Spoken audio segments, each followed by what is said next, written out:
Alright, Chancey here. I'm with some gym bros. Sam is also participating in the Mo. Oh, Sam. Carl. Special guest star. He called himself a star. I like the compliment. He also called himself special as well. 2 reps. Yes. And we have just done a very interesting leg workout.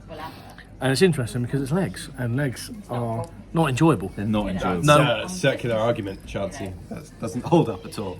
You don't enjoy legs? It's a tautology. You said. So it's day after Boxing Day. Carry on. No one likes it. So we have to have the children. Do you love the tolerance he's got for me there? He's just like, no, you're too stupid to understand this. I'm not going to talk you through it. Which I think is rude. But anyway, what we were talking about tonight, so we said we'd do some gym sessions for Movember. And the topic that I had for these fine gentlemen... Why does the world, the people, feel the need to put salted caramel in everything? Salted caramel is not a flavour that needs to exist. And That seems like an extreme point of view, Kate. It does. I am an extremist because salted caramel is taking over. Like, why can't I just want a regular caramel milkshake. That's not on here. It has to be salted caramel. Why? Now, this is obviously a distraction, because the real question is, how do you stay focused in a world that is totally and utterly full of distraction? Mental health is as much about having a purpose as it is anything else. If you don't have a purpose, you feel lost. And if you feel lost, that's not a good place to be in your head. Now, having a mission, having a purpose also requires you to be focused. And staying focused is extremely hard in this day and age. In the information age, in the age of ubiquitous communications and prevalent digital applications and social media and media business models that thrive on creating outrage, contentious opinions, and frankly just getting in your face to piss you off. And this isn't just by accident. This is by design to capture and even monopolise your attention. I struggle with focus. I'm easily distracted, and I'm of the opinion that I actually embrace the distractions. I will engage with them, I'll entertain them, but I know what my purpose is. I know what my focus needs to be and when it needs to be. So I think that for me, it's around having the right balance between the focus and the purpose at the right time, and not letting the distractions distract me. Most of these large digital companies hire armies of psychologists and PhDs to understand you. They're also harvesting tons of your data and interpreting through that data your behaviour, your preferences, your likes. They probably understand more about you than you do, because in my experience, the level of self-awareness in most people is generally quite low. That's not to say that this can't be improved, but generally this is something that comes with a bit of maturity, a bit of life experience. This is why I think in particular these sorts of technologies are troublesome for younger generations.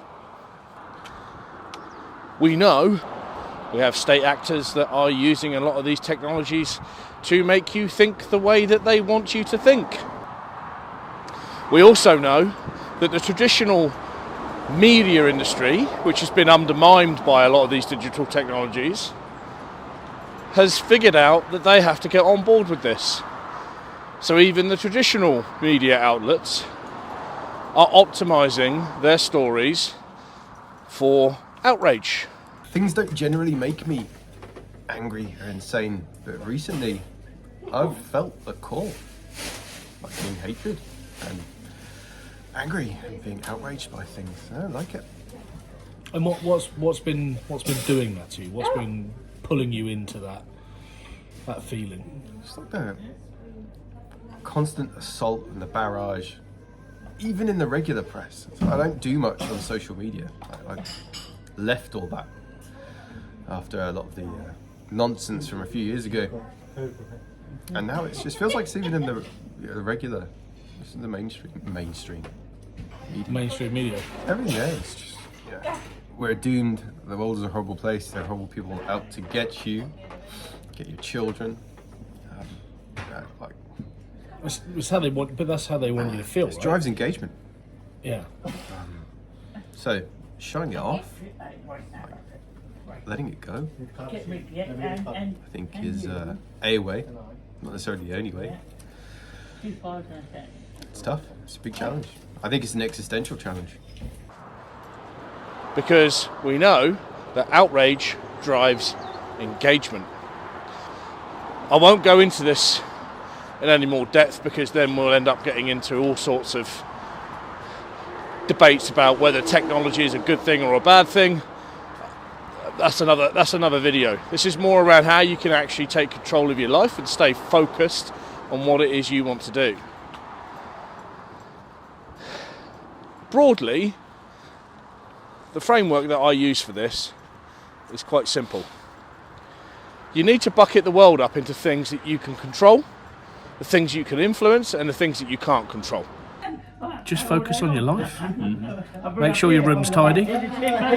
Make sure you do your job well. Make sure you spend time with the people that you love. Help them with their homework. Help them with their shopping. Whatever it is you need to do. Focus on your life and focus on the differences that you can make to the people around you. And do you know what? If that outrage turns out to be something very real and it turns up on your doorstep, deal with it then. We were talking about this last week and I was getting wound up by something that was in the news. Yeah. And what was your advice to me? Don't go into the comments section. Never, ever skip leg day. Do skip leg.